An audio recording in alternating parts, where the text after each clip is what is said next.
إن الحمد لله نحمده ونستعينه ونستغفره ونعوذ بالله من شرور أنفسنا ومن سيئات أعمالنا من يهده الله فلا مضل له ومن يضلل فلا هادي له وأشهد أن لا إله إلا الله وأشهد أن محمدا عبده ورسوله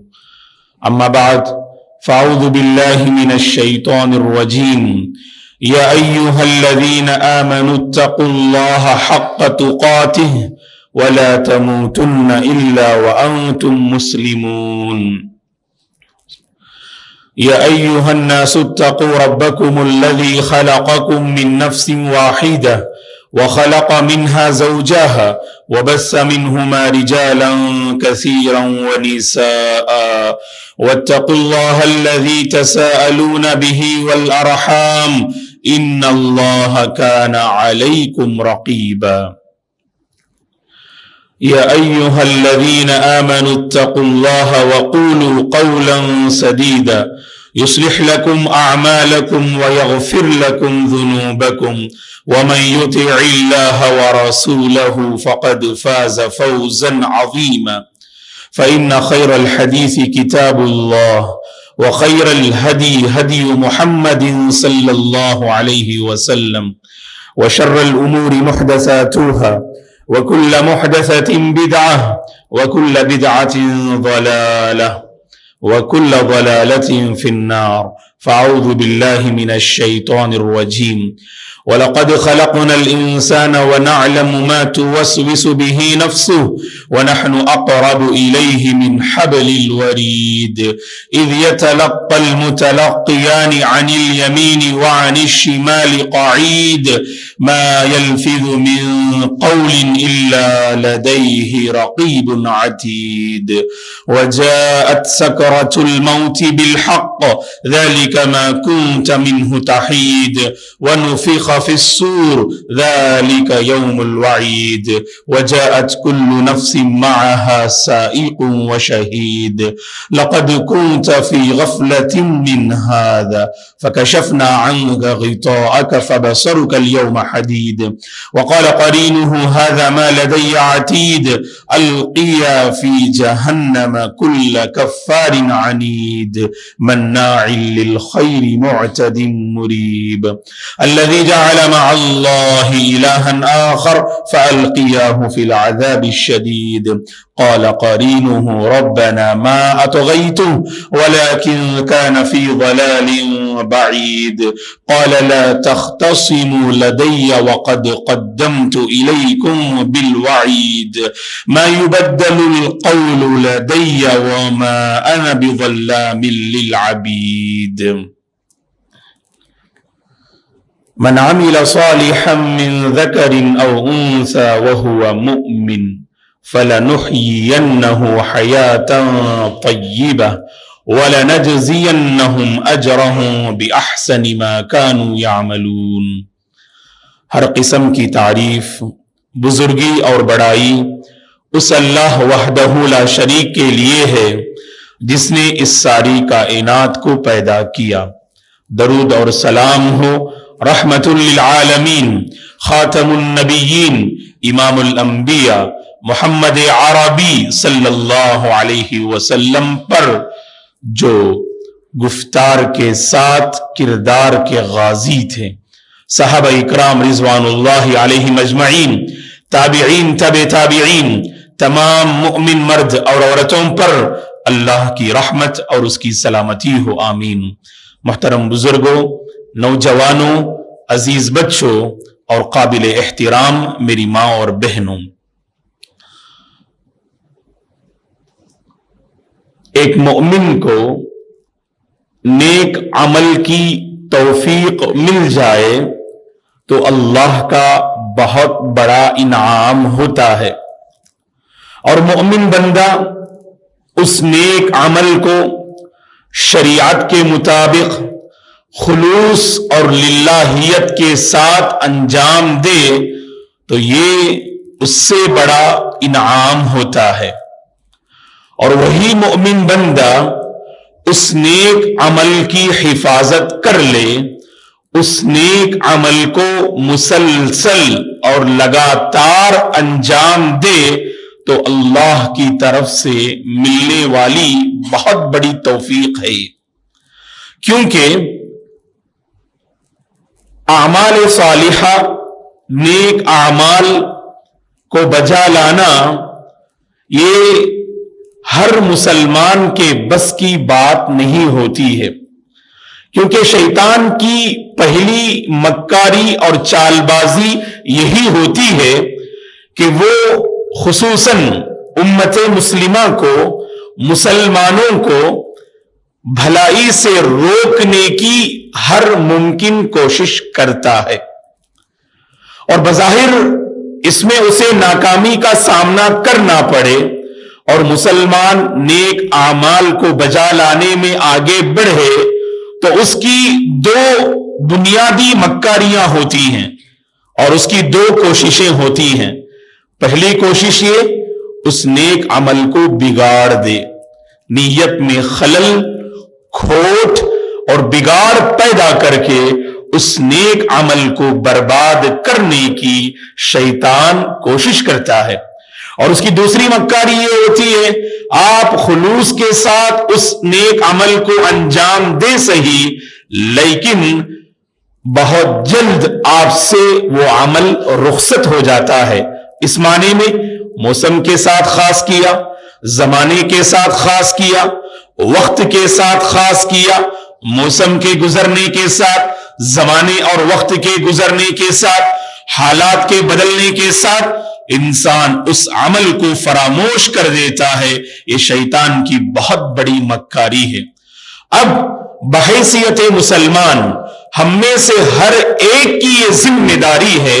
کہ رمضان میں اللہ تبارک و تعالی نے نیک اعمال کی شکل میں جو بہترین تحفہ عطا کیا، ان نیک اعمال پر ہم کہاں تک قائم رہتے ہیں اور ان نیک اعمال کے ساتھ ہمارا کس قدر مضبوط رشتہ ہوتا ہے، یہ دراصل ہر مسلمان کی آزمائش شوال کے چاند سے شروع ہو جاتی ہے۔ جیسے ہی شوال کا چاند نظر آتا ہے تو ہر مسلمان کو چاہیے اپنے اعمال کی حفاظت کی کوشش کرے۔ اللہ کا یہ بہت بڑا انعام ہے دوستو، رمضان میں ہمارے دل بدلے، ہماری حالات میں کافی سدھار آیا، سوچ بدلی، اور ہر مسلمان نے اپنے رب کو راضی کرنے کی حتی المقدور کوشش کی۔ اب یہ ذمہ داری ہے میری اور ہر مسلمان کی کہ ان نیک اعمال کو اپنی زندگی کے ساتھ جوڑے رکھنے میں اور ان نیک اعمال کے ساتھ زندگی کے اس سفر کو آگے بڑھانے میں میرے اور آپ کا کیا رول ہو سکتا ہے اور کیا کردار ہو سکتا ہے، یہ سوچنے کا وقت ہے، یہ محاسبے کا وقت ہے، یہ جائزہ لینے کا وقت ہے، یہ رب کا شکر بجا لانے کا وقت ہے، اور یہ اپنے نفس کو بار بار ان نیکیوں پر قائم و دائم رکھنے کا وقت ہے اور اللہ سے مانگنے کا یہ وقت ہے۔ جو ہدایت ہمیں ملی، جو توفیق ہمیں ملی، اے اللہ اس توفیق پر، اس ہدایت پر تو ہم سب کو باقی رکھ۔ اللہ سے مانگیے، اللہ ضرور ہدایت پہ باقی رکھیں گے، اور دلوں کو بدلنے والی ذات اللہ کی ہے۔ رمضان میں اسی ذات نے ہمارے دلوں کو بدلا، اسی ذات نے ہمارے دلوں کو عمل کی جانب موڑا۔ اب یہ میرے اور آپ کی ذمہ داری ہے، اسی رب سے مانگیں، اور خاص کر تنہائی میں اللہ سے خوب مانگا کریں دوستو، کہیں یہ اعمال ہم سے مکمل رخصت نہ ہو جائیں اور پھر اگلے رمضان کا انتظار کریں ان نیک اعمال کو انجام دینے کے سلسلے میں۔ محترم حضرات و خواتین، انسان کی حقیقی پہچان اس کے عمل سے ہوتی ہے۔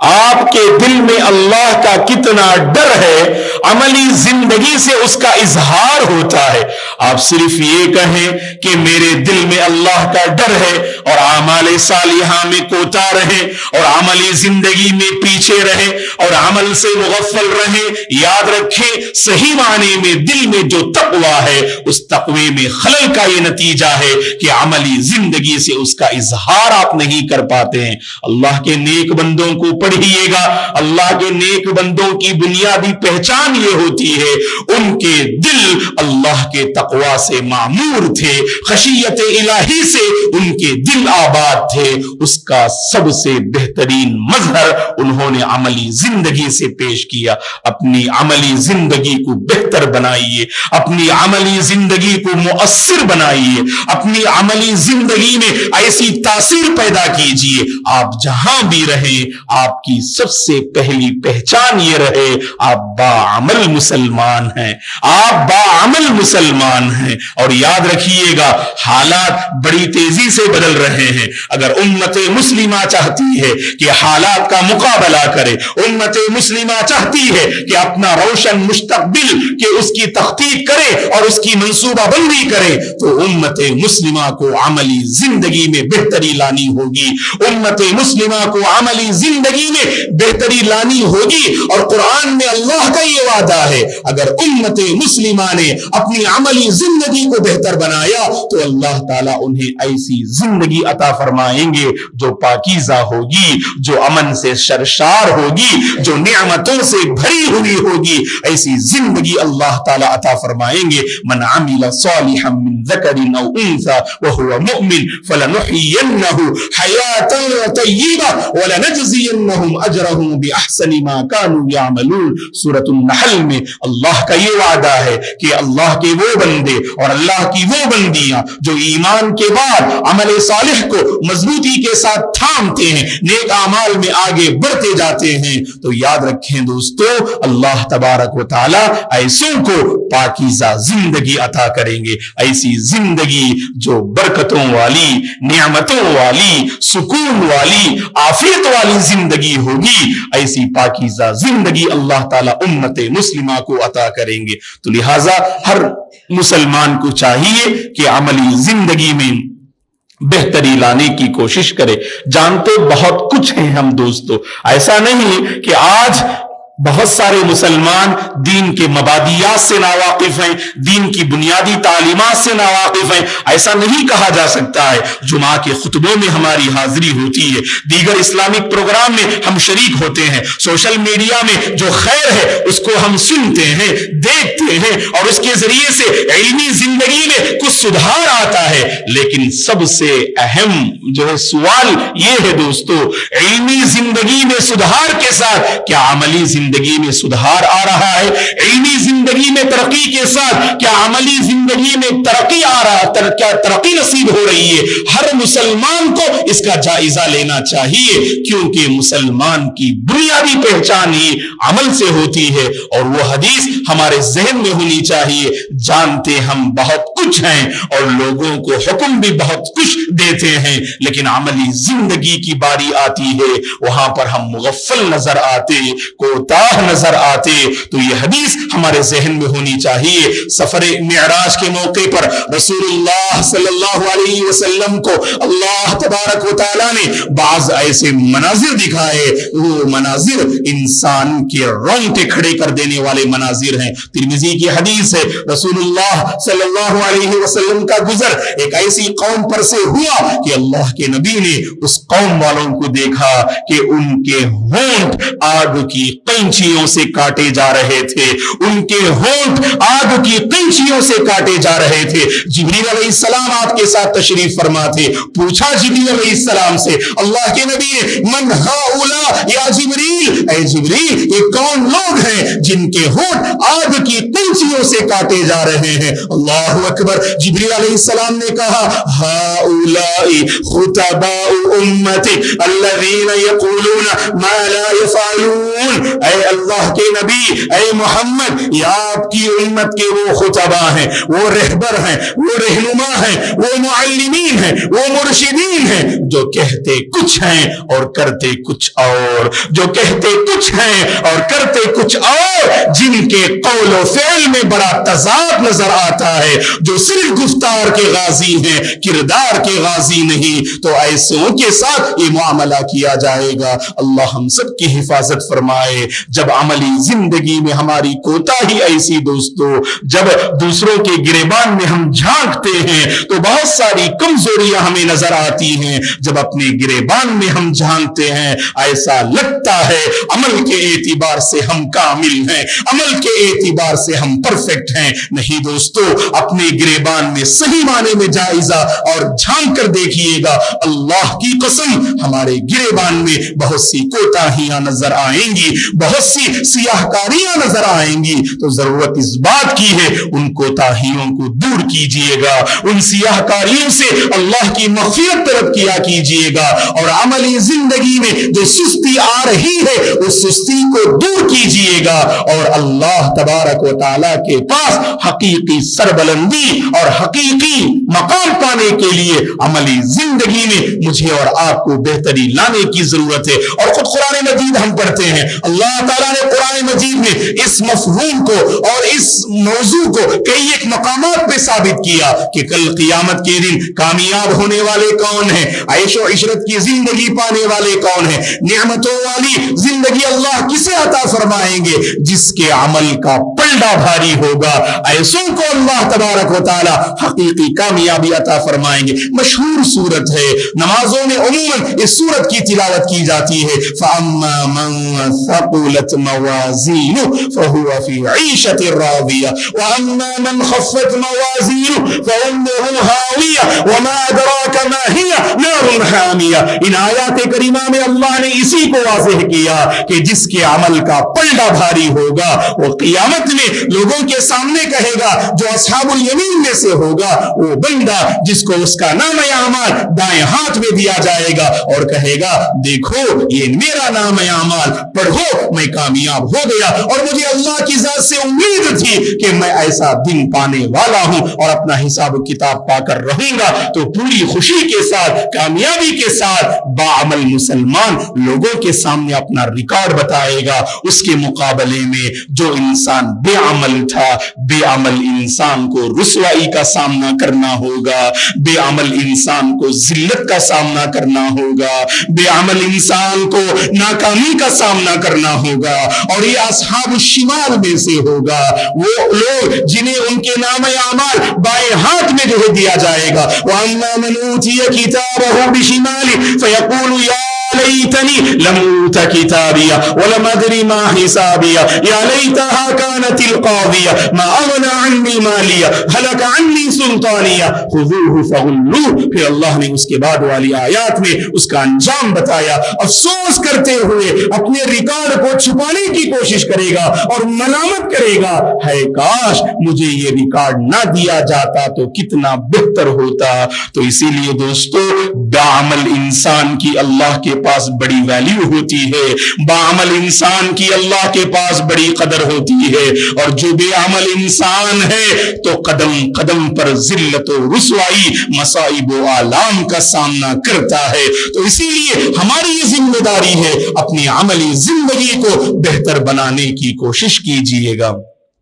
عمل کے سلسلے میں دو بنیادی باتیں ذہن میں رکھیے۔ پہلی بات یہ ہے، آج اللہ تعالیٰ نے مجھے اور آپ کو دوستو عمل کا موقع عطا کیا ہے، سمجھنے کی صلاحیت عطا کی ہے، اپنے دل و دماغ کو روشن کرنے کی صلاحیت اللہ نے مجھے اور آپ کو عطا کی ہے۔ آج جو جذبہ ہے نا، اس جذبے کی قدر کر لے، کیا پتا کہ کل تک یہ جذبہ باقی رہے یا نہ رہے۔ کل تک یہ موقع ہمیں ملے کہ نہ ملے، کل تک اللہ تبارک و تعالیٰ اس نیکی پر باقی رہنے کی صلاحیت اللہ ہمیں عطا کرے کہ نہ کرے، حفاظت کیجئے گا، آج موقع ہے عمل کرنے کا، عمل کر لیجئے گا، اور کبھی بھی کوئی بھی نیک عمل کل تک مت ٹالیے گا۔ جیسا کہ ہم نے بچپن میں پڑھا اور ہمیں سکھایا گیا نا کہ آج کا کام کل پر نہ ٹال، یہ صرف دنیاوی اعمال کے اعتبار سے نہیں بلکہ اخروی اعمال کے اعتبار سے بھی یاد رکھیے گا، عمل کے ساتھ ہمارا ایسا گہرا رشتہ ہونا چاہیے، جب جذبہ دل میں آتا ہے اس جذبے کی قدر کیجیے، اور آگے چل کر یہی لوگ باعمل مسلمان کہلاتے ہیں۔ شیطان کی بڑی مکاری یہ ہوتی ہے دوستو کہ عمل سے ہمیں ہمیشہ مغفل رکھنے کی کوشش کرتا ہے اور امیدیں دلاتا ہے کہ بعد میں کر لیتے ہیں، بعد میں بن جاتے ہیں، بعد میں اپنے آپ کو سنوار لیتے ہیں۔ کہا کہ نہیں دوستو، حضرت علی رضی اللہ عنہ کا وہ قول آپ کے ذہن میں ہوگا، علی رضی اللہ عنہ نے کیا کہا؟ ارتحلت الدنیا مدبرا وارتحلت الآخرة مقبلا فلكل واحد منهما بنون كونوا من ابناء الاخره ولا تكونوا من ابناء الدنيا فان اليوم عمل ولا حساب وغدا حساب ولا عمل۔ علی رضی اللہ عنہ نے کہا کہ دنیا بڑی تیزی سے گزرتی جا رہی ہے اور ہم آخرت کی جانب بڑی تیزی سے اس کا سامنا کرتے جا رہے ہیں۔ ہر ایک کے کچھ پرستار ہیں اور ہر ایک کے کچھ طلبگار ہیں، دنیا کے کچھ پرستار تو آخرت کے کچھ طلبگار، لہذا اللہ کے بندو آخرت کے طلبگار بنو، دنیا کے پرستار نہ بنو، دنیا کے طلبگار نہ بنو۔ آج عمل کا موقع ہے، کل عمل کا موقع نہیں ملے گا۔ آج کا یہ دن عمل کا موقع ہے، کل حساب و کتاب کی باری ہوگی۔ کل حشر کی عدالت میں انسان عمل کرنے کی لاکھ خواہش کرے، جستجو کرے، اور اللہ تعالیٰ ایسے بے عمل انسان کو عمل کا موقع نہیں عطا فرمائیں گے۔ قرآن مجید میں اللہ نے اس مفہوم کو کئی ایک مقام پہ واضح کیا، جب دہکتی ہوئی آگ سیاہ کاریوں کے سامنے ہوگی، اہل جہنم کے سامنے ہوگی، تو ایسے بے عمل اور مغفل انسان اللہ سے کہیں گے لعلی اعمل صالحا فیما ترک، اے اللہ ایک مرتبہ موقع دے دے، ہم دنیا میں جاتے ہیں، نیک عمل کر کے آتے ہیں، نیکوکاروں میں شامل ہو کے آتے ہیں، اعمال صالحہ میں خوب آگے بڑھتے ہیں۔ اللہ تعالیٰ موقع نہیں دیں گے دوستو، وہاں حسرت ایک بات کی ہوگی، وہاں حسرت ایک چیز پر ہوگی، اے کاش ہم دنیاوی زندگی کو غنیمت جان کر عمل کے میدان میں آگے بڑھے ہوتے تو کتنا اچھا ہوتا، بس یہی حسرت ہوگی۔ سورہ فجر کی وہ مشہور آیات کریمہ جن میں اللہ تعالیٰ فرماتے ہیں وَجِيَ يَوْمَئِذٍ بِجَهَنَّمَ يَوْمَئِذٍ يَتَذَكَّرُ الْإِنسَانُ وَأَنَّى لَهُ الذِّكْرَى يَقُولُ يَا لَيْتَنِي قَدَّمْتُ لِحَيَاتِي، کہ اللہ تبارک و تعالیٰ کل جہنم کو 70,000 زنجیروں کے ساتھ اور ہر ایک زنجیر کو 70,000 پکڑے ہوئے جب جہنم کو گھسیٹ کر لوگوں کے سامنے لائیں گے تو جہنم کا وہ خوفناک منظر ایسا ہوگا، اسے دیکھ کر لوگوں کے دل دہل جائیں گے۔ اور اللہ قرآن میں فرماتا ہے عمل میں کوتاہ انسان، عمل میں مغفل انسان، بے عمل انسان وہ جہنم کو دیکھ کر نصیحت حاصل کرنا چاہے گا، اپنے اندر بدلاؤ لانا چاہے گا۔ اللہ فرماتے ہیں وَأَنَّى لَهُ الذِّكْرَى، نصیحت حاصل کرنے کا موقع کہاں دیا جائے گا؟ دنیا میں بہت سارے مواقع ملے، اس نے ان مواقع کے ساتھ کھلواڑ کیا اور سمجھا، بعد میں کچھ کر لیتے ہیں، دیکھتے ہی دیکھتے موت آ گئی اور انسان آخرت کے حوالے ہو گیا۔ اور حشر کی عدالت میں جہنم کو دیکھ کر کہ علم الیقین، اس یقینی علم اور یقینی آن سے جب بندہ اللہ تبارک و تعالیٰ کے حضور گر گرائے گا اور اللہ سے سچی توبہ کرنے کی کوشش کرے گا، لیکن اللہ تعالیٰ وہاں پر عمل کا موقع نہیں فراہم کریں گے دوستو، انسان حسرت کرتے ہوئے کہے گا یا لیتنی قدمت لحیاتی، حقیقی زندگی تو یہ اخروی زندگی ہے، اے کاش اس حقیقی زندگی کے لیے، آخرت کے لیے نیک عمل کا توشہ بھیجا ہوتا تو کتنا کتنا اچھا ہوتا، نمازوں کی پابندی کی ہوتی تو کتنا بہتر ہوتا،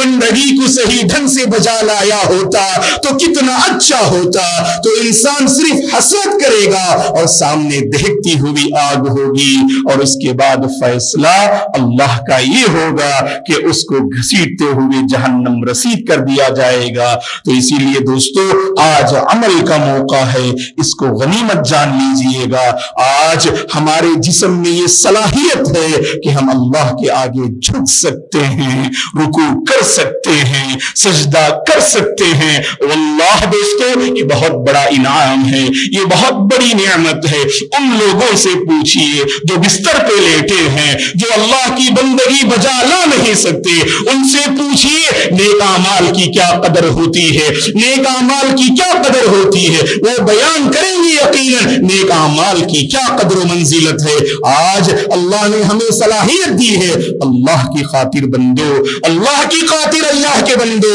اس صلاحیت کا غلط استعمال مت کرو۔ اپنی توانائی کو، اپنی قوت کو اللہ کی رضا پانے کے لیے، رضا الہی کی جستجو میں اللہ تعالیٰ نے جو قوت دی ہے اس قوت کو کام میں لائیے، آگے بڑھیے، اپنے رب کو راضی کیجئے، سستی کی چادر کو نکال پھینکیے اور اللہ کو منانے کا حوصلہ اپنے اندر پیدا کیجئے۔ اور جب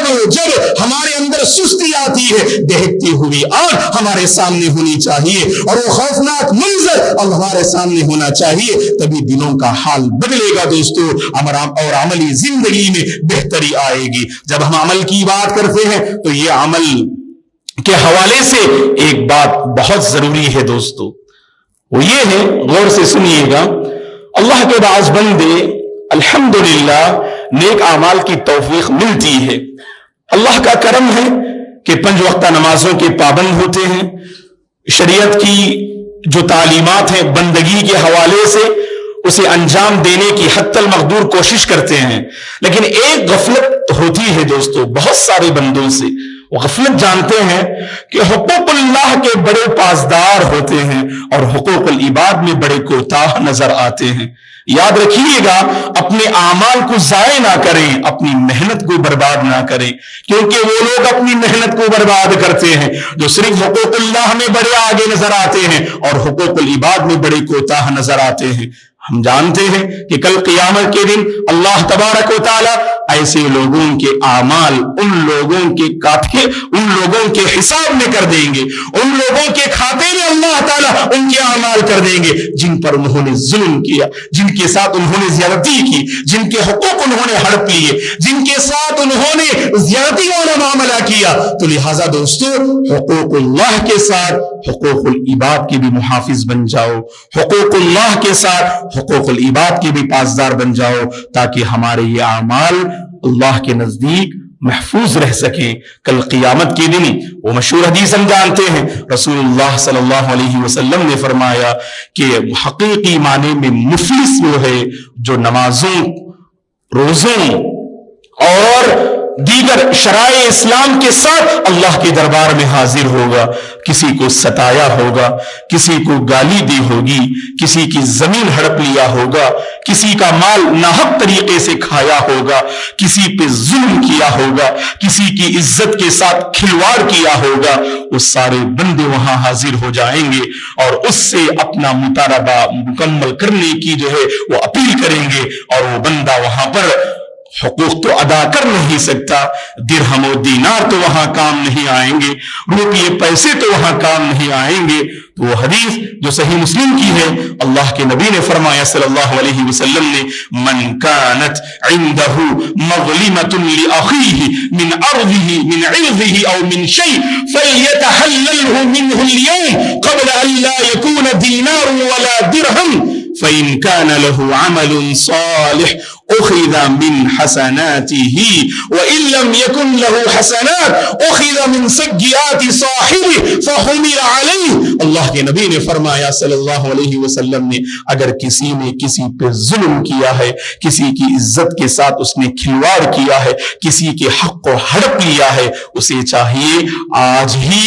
آج ہی صاحب حق تک وہ حق لوٹا دے اور اس حق کو واپس کر دے، کیونکہ ایک ایسا دن آنے والا ہے، اس دن درہم و دینار کام نہیں آئیں گے، اس دن روپیے پیسے کام نہیں آئیں گے۔ اگر بندے نے کسی کے ساتھ ناحق جو ہے کوئی معاملہ کیا ہوگا، نا انصافی کا معاملہ کیا ہوگا، اللہ تبارک و تعالی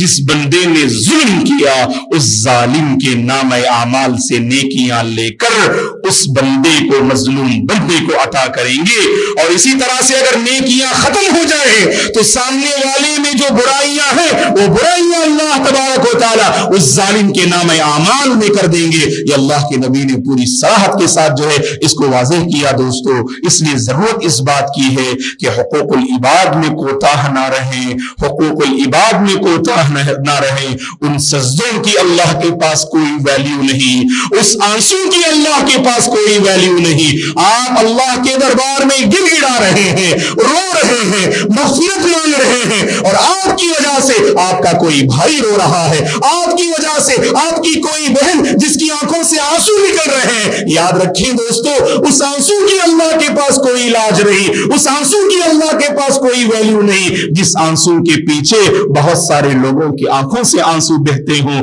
ایسا معاملہ ہمارا نہیں ہونا چاہیے دوستو۔ ہمارا کردار تو ایسا ہو، ہماری شان تو ایسی ہونی چاہیے، جہاں بھی ہم جائیں اپنے عمل سے، اپنے کردار سے لوگوں کو متاثر کرنے والے بن جائیں۔ اور حالات کا تقاضا بھی یہی ہے دوستو، اپنے عمل کو ایسا بہتر بنائیے گا۔ ابو بکر صدیق رضی اللہ عنہ سے ابن دغنہ مشرک نے کہا تھا نا، مثلک لا یخرج ولا یخرج، اے ابو بکر آپ جیسے انسان نہ معاشرے سے نکلنا چاہیے اور نہ نکالا جانا چاہیے۔ ہندوستان میں بسنے والے ہر مسلمان کو یہی کردار ادا کرنا چاہیے کہ اپنی عملی زندگی کو ایسی بہتر بنائیے گا، اللہ اکبر، کہ جہاں بھی آپ رہیں لوگوں کے حق میں نعمت بن جائیں، لوگوں کے حق میں رحمت بن جائیں۔ باعمل مسلمان لوگوں کے حق میں باعث رحمت ہوتا ہے، باعمل مسلمان لوگوں کے حق میں ایک بہت بڑی نعمت ثابت ہوتا ہے، اور بے عمل مسلمان اس دھرتی پر بوجھ ہے دوستو۔ اس دھرتی پر بوجھ بن کے نہ رہیں، بلکہ ہمارا کردار ایسا ہو اور ہماری گفتگو ایسی ہو، ہمارے معاملات ایسے ہوں، ہم جہاں بھی جائیں لوگوں کے دلوں کو فتح کرتے ہوئے اور اللہ کی رضا کو پاتے ہوئے ہم آگے بڑھے۔ یہ اللہ نے عمل کا موقع ہمیں عطا کیا ہے دوستو۔ واللہ سب سے بڑی کوتاہی ہم سے عملی زندگی میں ہوتی ہے، تو لہٰذا اللہ سے بار بار مطالبہ کرے کہ اللہ تعالیٰ عملی زندگی میں بہتری لے آئے۔ علامہ اقبال نے کہا تھا نا، صوفی کی طریقت میں فقط مستی احوال، ملا کی شریعت میں فقط مستی گفتار، وہ مرد مجاہد نظر آتا نہیں مجھ کو، وہ مرد مجاہد نظر آتا نہیں مجھ کو، ہو جس کے رگ و پے میں فقط مستی کردار، تو کردار کو بہتر بنائیے گا، عملی زندگی میں آگے بڑھیے گا، گفتار کے ساتھ کردار کے غازی بنیے گا۔ اگر عملی زندگی میں کوتاہی ہے تو آج ہی اس کوتاہی کو دور کیجیے گا۔ سورج کے غروب ہونے سے پہلے وہ کوتاہی دور ہونی چاہیے، اور سورج کے طلوع ہونے سے پہلے وہ کوتاہی دور ہونی چاہیے دوستو۔ تبھی چل کر اللہ کے پاس ہم حقیقت میں کامیاب ہو سکتے ہیں۔ اللہ سے ہماری دعا ہے کہ اللہ تبارک و تعالیٰ نے نیک عمل کا جو موقع مجھے اور آپ کو رمضان میں عطا کیا، اللہ تبارک و تعالیٰ ان نیک اعمال کو قبول فرمائے، ہمارے روزوں کو قبول فرمائے، ہماری تراویح کو قبول فرمائے، ہمارے قیام اللیل کو اللہ قبول فرمائے، صوم و صلاۃ کو اللہ قبول فرمائے، ذکر و اذکار کو اللہ قبول فرمائے، زکوٰۃ صدقہ اور خیرات کو اللہ قبول فرمائے۔ اللہ کی راہ میں ہم میں سے جس نے بھی جو بھی دینے کی کوشش کی ہے، اللہ تبارک و تعالیٰ ان مالی عبادات کو قبول فرمائے۔ اللہ تبارک و تعالیٰ آنے والی زندگی اس سے صحیح معنی میں ڈر کر بسر کرنے کی اللہ توفیق عطا فرمائے، خواہشات کو قابو میں رکھنے کی اللہ توفیق عطا فرمائے، خواہشات کو قابو میں رکھنے کی اللہ توفیق عطا فرمائے۔ ہم میں سے جو مغفل ہیں، کوتاہ ہیں، عملی زندگی میں لاپرواہ ہیں، اللہ تبارک و تعالیٰ اس کوتاہی کو پہچاننے کی توفیق عطا فرمائے، اعمال صالحہ کی حفاظت کرنے کی اللہ توفیق عطا فرمائے۔ ہم میں سے جو پریشان حال ہیں، اللہ سب کی پریشانی کو دور فرمائے۔ ہم میں سے جو مجبور ہیں، اللہ مجبوری کا خاتمہ فرمائے۔ ہم میں سے جو مقروض ہیں، اللہ قرض کے مسائل کو حل فرمائے۔ آسان فرمائے. ہم میں سے جو کاروبار اور تجارت کے معاملات کو لے کر پریشان ہیں, اللہ کاروبار اور تجارت کے مسائل کو حل فرمائے. امن والی, سکون والی, چین والی اور برکتوں والی زندگی اللہ ہم سب کو نصیب فرمائے. جہاں کہیں امت مسلمہ کراہ رہی ہے, پریشان حال ہے, اللہ تبارک و تعالی پوری امت مسلمہ کی حفاظت فرمائے. خاص کر سرزمین غزہ کی اللہ حفاظت فرمائے, سرزمین فلسطین کی حفاظت فرمائے, مسجد اقصی کی حفاظت فرمائے, ہمارے مساجد اور مدارس کی اللہ حفاظت فرمائے, نوجوان نسل کی اللہ حفاظت فرمائے, ہماری خواتین کی عزت و آبرو کی اللہ حفاظت فرمائے. جب تک اللہ اس دنیا میں ہم سب کو باقی رکھے, نیک اعمال پر باقی رکھے, نیک اعمال کی حفاظت کرنے کی اللہ توفیق عطا فرمائے اور نیک اعمال ہی پر اللہ خاتمہ نصیب فرمائے. آمین. اقول قولی هذا واستغفر الله لي ولكم ولسائر المسلمين من كل ذنب فاستغفروه انه الغفور الرحيم.